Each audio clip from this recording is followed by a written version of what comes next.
Young professionals and students from around the world participate in the Young Atlanticist Summit that takes place in parallel to the NATO Summit in Chicago. We are gathered here in Chicago to reaffirm our commitment to defend the freedom and security of all our citizens. Hosted by the Atlantic Council and the Chicago Council on Global Affairs, the Youth Summit provides the decision makers of tomorrow the opportunity to engage with the leaders of today. We had pretty much back-to-back panels and interventions by prime ministers, foreign ministers, defense ministers of different countries.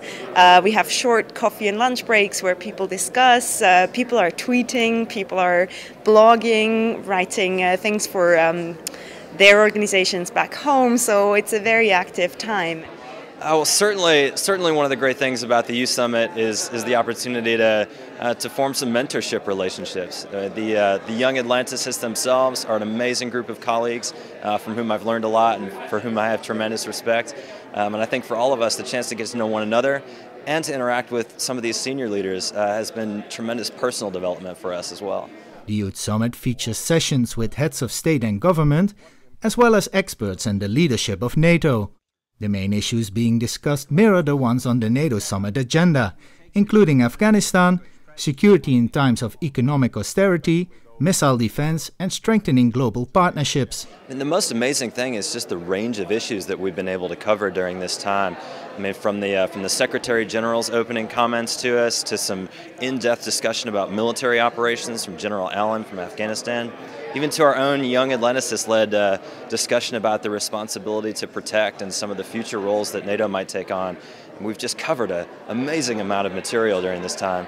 I really enjoyed some of the discussions we had yesterday that touched not just upon the topics that are debated by the leaders at the summit, but also looking more broadly the future of NATO, also the future of the transatlantic relationship, and the exchange with all the other professionals that are here, hearing about their experiences, their careers, and thinking about ways to take this further.